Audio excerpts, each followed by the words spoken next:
Assalamualaikum warahmatullahi wabarakatuh. Perkenalkan, nama saya Asila Fakihatul Jannah, nomor absen 6. Saya Muhammad Irfan Maulana dari kelas MIPA 5, nomor absen 19.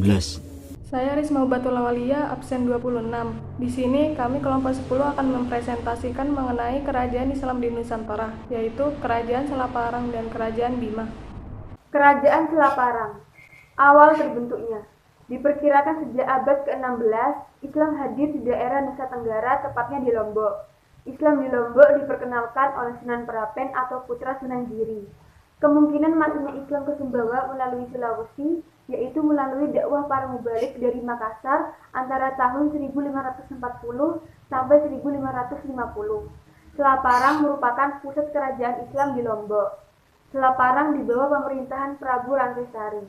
Pada masa itu, Selaparang mengalami zaman keemasan dan memegang hegemoni di seluruh Lombok. Dari Lombok, Islam disebarkan ke Bejanji, Parwa, Sokong, Bayan, dan daerah lainnya. Konon, Sunan Prapen meneruskan dakwahnya dari Lombok ke Sumbawa.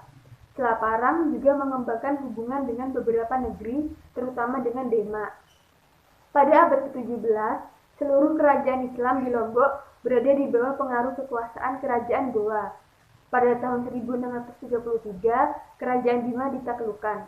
Kemudian Selaparang ditaklukkan pada tahun 1640.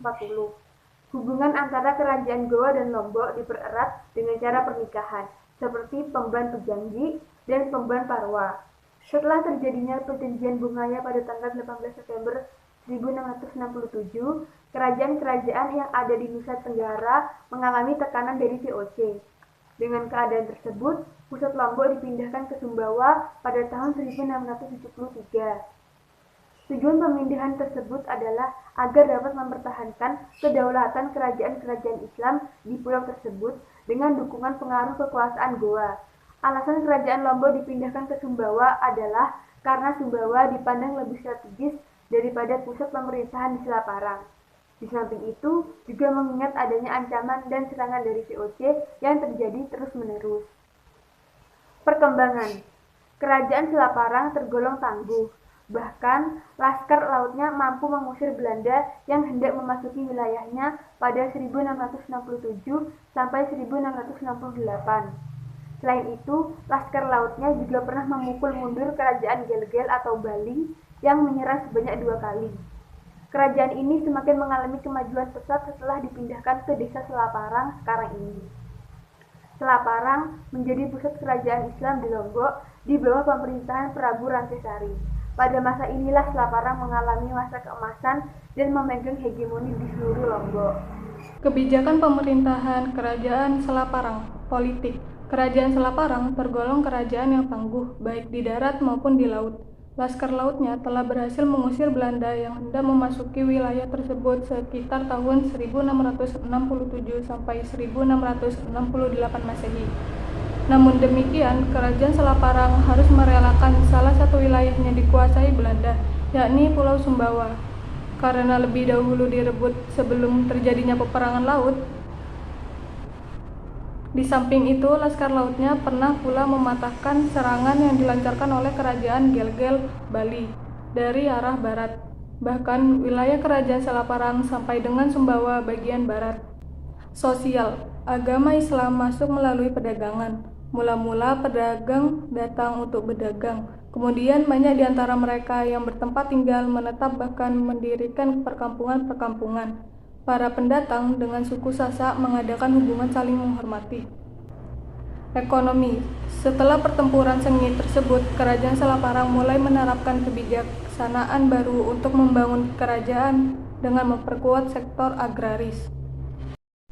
Masa keruntuhan. Di internal Kerajaan Selaparang, dari Tengarai ada masalah yang cukup serius, yaitu perbedaan pandangan antara raja dan salah seorang tokoh penting di lingkungan pusat kerajaan yang bernama Arya Banjar Getas soal posisi pasti perbatasan antara wilayah Kerajaan Selaparang dan Penjagi. Kerajaan Bima. Awal terbentuknya.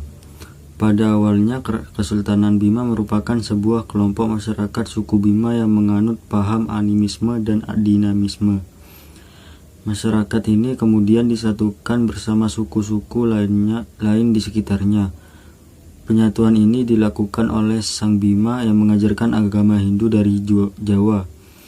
Setelah itu, ia mendirikan kerajaan Bima dengan gelar Sangaji. Kerajaan Bima didirikan pada abad ke-11 Masehi dengan dua nama, yaitu Kerajaan Bojo dan Kerajaan Bima. Kerajaan Bojo merupakan nama yang diberikan oleh para pemangku adat yang disebut Nuci. Sedangkan Kerajaan Bima merupakan nama yang diberikan oleh masyarakat.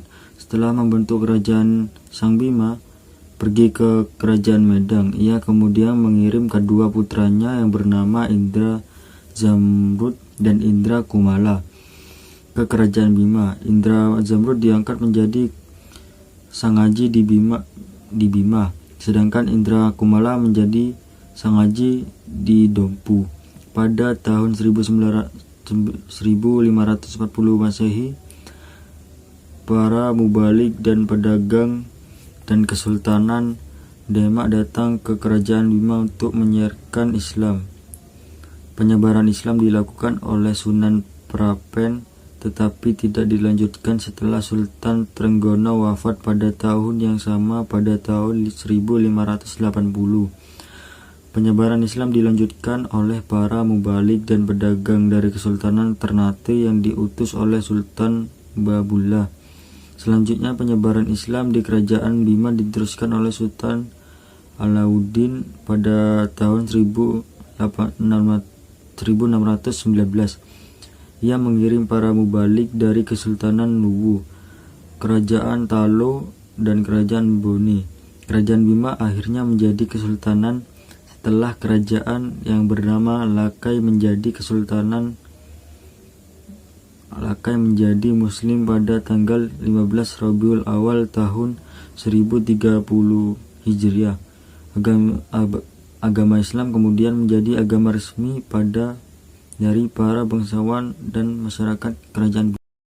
Perkembangan masa kejayaan dari Kesultanan Bima yakni pada masa pemerintahan dari sultan yang terakhir yang bernama Sultan Muhammad Salahuddin, di mana pada masa kepemimpinan Sultan Muhammad Salahuddin, beliau berhasil membuat perkembangan Islam yang sangatlah pesat. Hal tersebut karena Sultan Muhammad Salahuddin menaruh perhatian yang besar terhadap perkembangan dari agama Islam. Hal tersebutlah yang membuat agama Islam semakin berkembang dengan baik. Sultan Muhammad Salahuddin juga membangun sejumlah sarana dan prasarana untuk beribadah. Bukan hanya itu, beliau juga mengembangkan fungsi dari ibadah yang juga menjadikan pusat pengkajian ilmu dan juga agama. Beliau juga mengembangkan dari segi pendidikan formal. Hal ini dilakukan dengan cara mendirikan sejumlah madrasah di wilayahnya. Sultan Muhammad Salahuddin merupakan anak atau putra dari Sultan Ibrahim. Sultan Ibrahim juga seseorang yang selalu mempertahankan kehidupan dan juga pendidikan agama. Hal tersebut juga dapat dibuktikan karena sejak kecil Sultan Muhammad Salahuddin sudah mengenyam pendidikan agama Islam. Beliau belajar kepada para ulama yang cukup terkenal pada usia 9 tahun. Adapun gurunya ialah Haji Hasan Batawi dan juga Syekh Abdul Wahab atau imam dari Masjidil Haram, Mekah. Beliau juga sangat senang mengoleksi buku-buku agama dan juga memperdalamnya. Hal tersebutlah yang membuat beliau sangat menaruh perhatian yang besar dalam bidang agama Islam. Kebijakan pemerintah Kerajaan Bima. Politik agama Islam masuk di Bima melalui pelabuhan Sape. Abdul Qahir dinobatkan menjadi Raja Bima. Kesultanan Bima mengadakan hubungan dengan kerajaan di sekitarnya, salah satunya dengan Kerajaan Goa. Perjanjian Bungaya akhirnya memisahkan Kesultanan Goa dan Kesultanan Bima. Karena semangat anti penjajahan antara kedua kesultanan sangat merugikan perdagangan monopoli bagi Belanda di perairan Indonesia Timur. Kerajaan Bima berakhirnya pada tahun 1951 karena Sultan Muhammad Salahuddin meninggal dunia. Ekonomi, Kerajaan Bima telah menjalin hubungan dagang dengan VOC melalui perjanjian.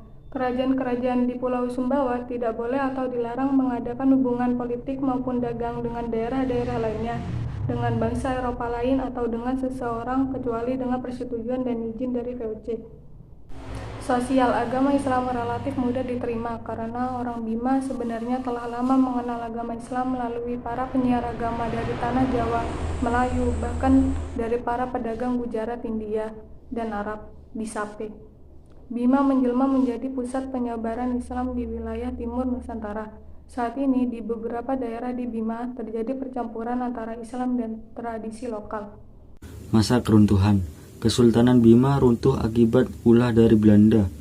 Pada saat itu Belanda selalu ikut campur dalam beberapa kesultanan yang ada di Indonesia dengan tujuan untuk merebut wilayah tersebut. Hal ini juga dialami oleh Kesultanan Bima. Sehingga pada tahun 1669 Belanda mulai ikut campur dengan urusan pemerintahan yang ada di Kesultanan Bima. Hal tersebut terjadi sejak masa pemerintahan dari Sultan Ibrahim, yakni pada tahun 1906. Beliau dipaksa untuk mendatangi sebuah perjanjian tentang penghapusan kesultanan. Berikut ini merupakan isi dari perjanjian tersebut. 1. Bima mengakui wilayahnya sebagai bagian dari Hindia Belanda. 2. Sultan tidak boleh bekerja sama dengan bangsa kulit putih lain. 3. Bima juga harus mengirimkan bantuan jika Belanda berperang. 4. Sultan tidak boleh menyerahkan wilayah Bima kecuali pada Belanda.